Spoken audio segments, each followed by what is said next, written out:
গত 18ই নভেম্বর উচ্চ মাধ্যমিক শিক্ষা সংসদের তরফ থেকে তোমাদের জন্য অর্থাৎ তোমরা যারা 4th সেমিস্টার দিতে চলেছো বা 3rd সেমিস্টারে সাপ্লিমেন্টারি পেয়েছো বা পুরনো পদ্ধতিতে যারা উচ্চ মাধ্যমিক দেবে আগামীতে অর্থাৎ 2026-এ তোমাদের জন্য কিন্তু একটা নতুন করে নোটিফিকেশন জারি করে জানিয়ে দিয়েছে রেজিস্ট্রেশনের কথা। তোমাদের যে ফর্ম ফিল আপ হবে বা এনরোলমেন্ট যে প্রসেস রয়েছে সেটার জন্য নির্দিষ্ট সময়সীমার কথা জানিয়ে দিয়েছে, যেটা স্কুল কর্তৃপক্ষই করবে, কিন্তু তোমাকে তার জন্য একটা ফিস ভরতে হবে সে সম্পর্কেও কিন্তু আমি জানিয়ে দিয়েছি এর আগে একটা ভিডিওর মাধ্যমে। সেখানে নোটিফিকেশনে পরিষ্কার যে ডেটটার কথা বলা হয়েছে সেটা হচ্ছে আগামী ডিসেম্বরের 2 তারিখ থেকে 24 তারিখের মধ্যে কিন্তু এই সমস্ত প্রসেসটা এনরোলমেন্ট প্রসেসটা বা রেজিস্ট্রেশনের যে প্রক্রিয়া সেটা সম্পন্ন করে নিতে বলা হয়েছে। এইবার উচ্চ মাধ্যমিক শিক্ষা সংসদ বা WBCHSE বোর্ডের তরফ থেকে 2রা ডিসেম্বর থেকে 24শে ডিসেম্বর পর্যন্ত সময় ধার্য করা হলেও এতদিন ধরে কিন্তু কোনো স্কুলে এই ফর্ম ফিল আপের কাজ চলবে না। তোমাদের হয়তো দেখবে একটা নির্দিষ্ট সময় বলে দেবে, যেটা 1 সপ্তাহ হয়তো থাকবে বা 3 দিন হয়তো বলে দেবে যে এর মধ্যে ফর্ম ফিল আপ করে নিতে হবে। তো সেই নির্দিষ্ট দিনটা ঠিক কবে হবে সেটা জানতে গেলে তোমাকে স্কুলের সঙ্গে যোগাযোগ রাখতে হবে এবং একটু জেনে নিতে হবে যে তোমাদের জন্য তোমাদের স্কুল ঠিক কোন ডেটটা ধার্য করছে ফর্ম ফিল আপের জন্য। এবার এখানে তোমরা অনেকেই এই ভিডিওতে এসে কমেন্টে জানতে চেয়েছো যে ফর্ম ফিল আপে কি আবার তাহলে নতুন করে যে রেজিস্ট্রেশন করতে হবে সেখানে কি আবার টাকা দিতে হবে? হ্যাঁ, অতি অবশ্যই সেখানে আবার ফিস ভরতে হবে। শুধুমাত্র 4th সেমিস্টার যারা দেবে তাদেরকেই ফিস ভরতে হবে এমন নয়, তারই সঙ্গে সঙ্গে 3rd সেমিস্টারে যারা সাপ্লি পেয়েছে তার জন্য এক্সট্রা একটা চার্জ দিতে হবে।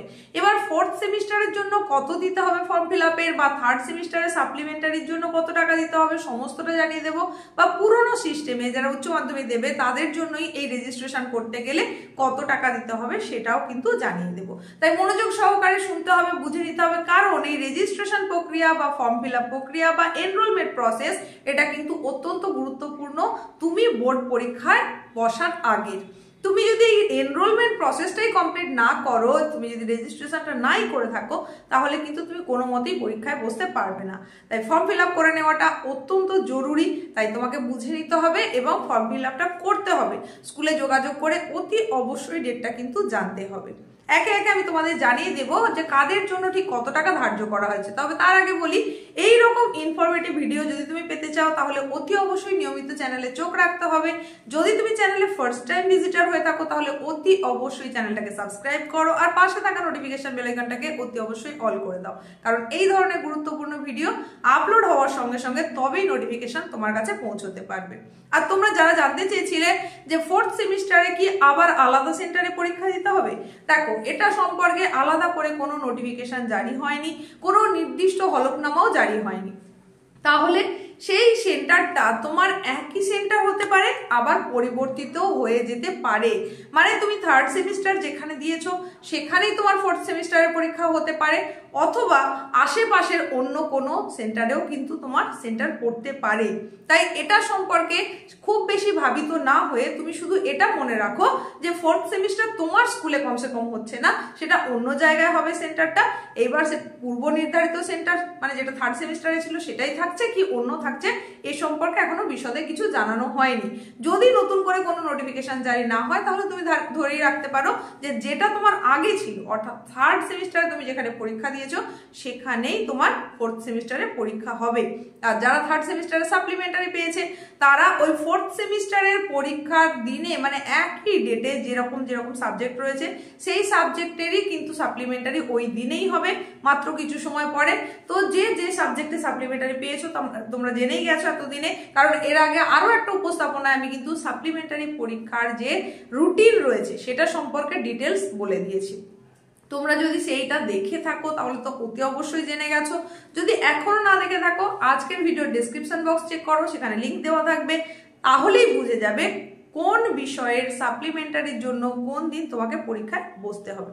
এখন আসছি কি ফিস ভরতে হবে তোমাদের এই নতুন করে রেজিস্ট্রেশনের জন্য, যেটা সেমিস্টার 4 বা 3rd সেমিস্টারে সাপ্লিমেন্টারি বা পুরনো সিস্টেমে এইচএস, এই সমস্তগুলোই কিন্তু জানিয়ে দেবো একে একে। তাই তোমরা অবশ্যই বুঝে নাও কি রয়েছে নতুন আপডেটে। দেখো নতুন আপডেট ঠিক এটা নয়, এটা কিন্তু অনেক পুরনো একটা নোটিফিকেশনে এই রেড চার্টটা জানিয়ে দেওয়া হয়েছিল। 9/6/2025 এই ডেটে একটা নোটিফিকেশন এসেছিল WBCHSE বোর্ডের তরফ থেকে। সেই যে নোটিফিকেশন সেখানে পরিষ্কার জানানো হয়েছিল তোমাদের থার্ড সেমিস্টারের কত ফর্ম ফিল আপের জন্য চার্জ লাগবে সেটা জানানো ছিল। তো সেটা তো তোমাদের হয়েই গেছে, তবেই তোমরা থার্ড সেমিস্টার দিতে পেরেছিলে। সেখানেই কিন্তু উল্লেখ করা রয়েছে ফোর্থ সেমিস্টারের জন্য কত টাকা তোমাকে দিতে হবে। তার জন্য যে টাকাটা ধার্য হয়েছে সেটা হচ্ছে টোটাল 215 টাকা কিন্তু তোমাকে দিতে হবে। 215 টাকার মধ্যে কিসে কি নেওয়া হচ্ছে সেটা তোমাদের একটু জানিয়ে দিই। সেটা হচ্ছে এনরোলমেন্ট ফিস বাবদ দিতে হচ্ছে 155 টাকা, ফর্ম প্রসেসিং ফিস বাবদ দিতে হচ্ছে 30 টাকা, কনভেনিয়েন্স ফিস বাবদ দিতে হচ্ছে 30 টাকা। এই মিলিয়ে এই টোটাল তিনটে জিনিস মিলিয়ে হচ্ছে 215 টাকা তোমাকে দিতে হবে। তার মধ্যে কাউন্সিলের কাছে চলে যাবে 190 টাকা, আর সেন্টার চার্জ হিসাবে 25 টাকা থাকবে যেখানে সেন্টার পড়ছে সেই হিসেবে। তো তোমাকে তাহলে পে করতে হচ্ছে 215 টাকা। কাদেরকে? তোমাকে মানে তোমরা যারা ফোর্থ সেমিস্টার দিতে চলেছো তোমাদের ফিস কিন্তু এইটা। এইবার আসছি থার্ড সেমিস্টারে যাদের সাপ্লিমেন্টারি পরীক্ষা হবে। থার্ড সেমিস্টারে সাপ্লিমেন্টারি পরীক্ষার জন্য পার পেপার 50 টাকা ধার্য করা আছে। যতগুলো বিষয়ে সাপ্লিমেন্টারি এসেছে তত ইন্টু 50। পুরোনো সিস্টেমে যারা উচ্চ মাধ্যমিক দেবে তাদের জন্যই এই রেজিস্ট্রেশন করতে গেলে 215 টাকা কিন্তু তোমাকে দিতে হবে। এইভাবে তোমাকে পে করতে হবে এবং সেখানে রেজিস্ট্রেশনটা করতে হবে। আশা করছি তোমরা এটা বুঝতে পেরেছো। এইবার এখানে আরো পরিষ্কার যেটা উল্লেখ রয়েছে যে নির্ধারিত দিনের মধ্যে যদি তোমার ফর্ম ফিল আপ না হয়, নির্ধারিত দিন অর্থাৎ 2রা ডিসেম্বর থেকে 24শে ডিসেম্বর যেটা উল্লেখ করা আছে সেই সময়ের মধ্যে যদি ফর্ম ফিল আপটা না হয় তাহলে কিন্তু সেখানে লেট ফাইন দিতে হবে। এবং লেট ফাইন হিসেবে সেটা কত? সেটা হচ্ছে 150 টাকা। মানে তোমার এই 215 টাকা যেটা ধার্য আছে সেটা তো দিতেই হচ্ছে, তার সঙ্গে অতিরিক্ত ভাবে কিন্তু আরো 150 টাকা দিতে হবে লেট ফাইন হিসেবে। আশা করছি তোমরা তোমাদের সমস্ত প্রশ্নের উত্তর পেয়ে গেলে। এর পরেও যদি তোমাদের মনে কোনো রকম প্রশ্ন এসে থাকে তাহলে অতি অবশ্যই কমেন্ট বক্স তো খোলা রয়েছে, সেখানে তুমি এসে প্রশ্ন করতে পারো। তো আজকের এই উপস্থাপনা যদি তোমার কার্যকরী মনে হয়, ভালো লেগে থাকে, তাহলে অতি অবশ্যই লাইক করো, বন্ধুদের মধ্যেও প্রচুর পরিমাণে শেয়ার করে দাও, কারণ তোমার বন্ধুরও জানার প্রয়োজন রয়েছে ঠিক কত টাকা রেজিস্ট্রেশনের জন্য তাকে খরচ করতে হবে এবং কবের মধ্যে রেজিস্ট্রেশনটা কমপ্লিট করে নিতে হবে। আবারও বলছি, ফর্ম ফিল আপের ডেট কেউ ফেল করে দেওয়ার চেষ্টা করবে না। নির্ধারিত সময়ের মধ্যেই চেষ্টা করবে ফর্ম ফিল আপ করে নেওয়ার। কারণ শুধু তুমি অতিরিক্ত টাকাটা কেন দেবে, লেট ফাইনটা কেন দেবে?